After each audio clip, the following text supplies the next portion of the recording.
airport ni Hawaii. Sa Hawaii nagpa-thank you. Bobo.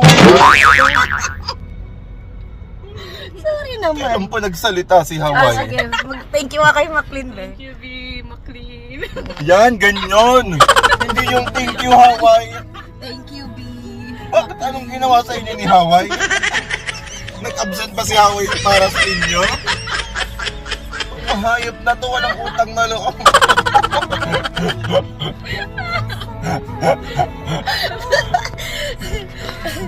Ah, sige na lang. Bye-bye, Hawaii. Bakit? Sabi naman niya, ba't kayo mag-bye kay Hawaii? Ang demonyo.